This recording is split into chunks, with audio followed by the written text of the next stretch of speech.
Bismillahirrahmanirrahim. Assalamualaikum warahmatullahi wabarakatuh. Perkenalkan, nama saya Dian Adiati, NIM 10564111119 dari kelas IP 5C. Pada kali ini saya akan menjelaskan hasil resume dari buku mata kuliah Studi Parlemen. Bab 1, Dunia Politik Kontemporer.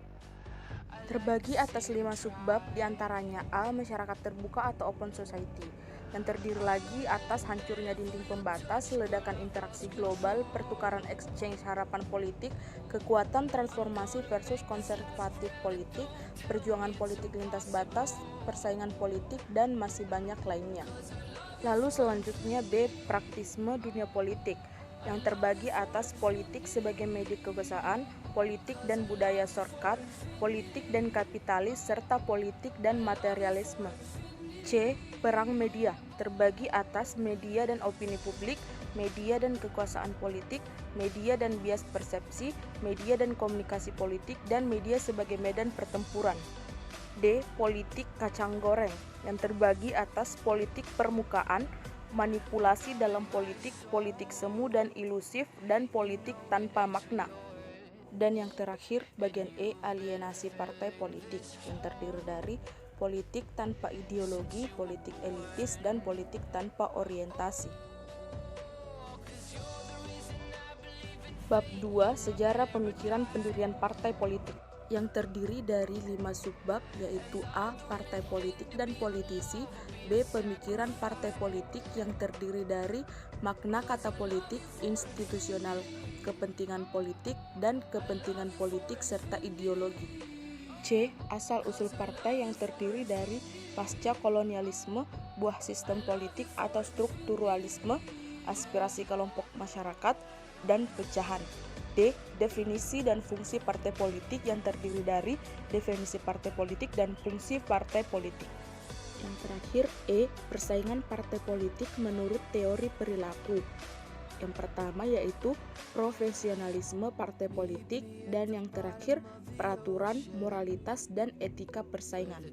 3. Ideologi partai politik, terdiri dari 2 subbab, yakni A. Sejarah dan perkembangan partai politik, yang terdiri lagi dari asal kata dan perkembangan ideologi politik, awal konseptualisasi, ideologi politik, pentingnya ideologi di era ketidakpastian, jenis-jenis ideologi politik, dan struktur ideologi politik.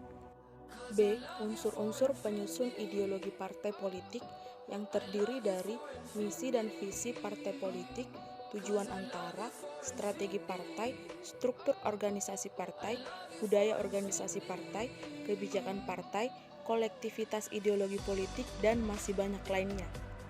Bab 4, Positioning dalam persaingan politik, terdiri dari signifikansi persaingan politik, politik orientasi publik, heterogenitas publik, segmentasi politik, positioning politik, dan menuju leader politik. Bab 5, Positioning ideologi politik, terdiri dari mengapa positioning ideologi, yang terbagi lagi atas antologi berpolitik, organisasi politik, dan ideologi. Lalu identifikasi ideologi serta ideologi politik dalam ruang publik. Bab 6, Strategi positioning politik, yakni terdiri atas positioning politik, segmentasi dan positioning politik, analisis pemilih, analisis pesaing, strategi isu politik, analisis tren masyarakat, dan analisis internal, serta masih banyak lainnya.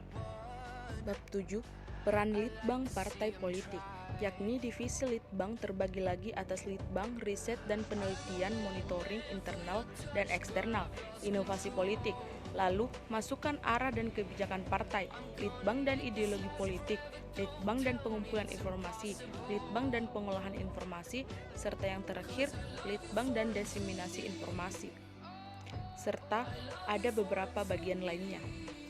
Bab 8, Komunikasi ideologi politik, yang dimana komunikasi ideologi politik terbagi atas 2, yaitu makna komunikasi ideologi dan perilaku yang diharapkan, yang dimana ini juga terbagi atas kebutuhan akan berpolitik.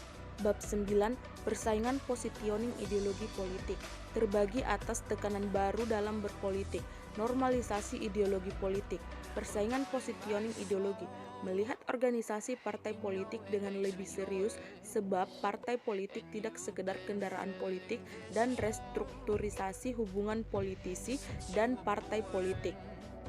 Mungkin inilah hasil resume atau ringkasan yang saya buat. Lebih dan kurangnya mohon dimaafkan. Saya akhiri dengan ucapan Assalamualaikum warahmatullahi wabarakatuh.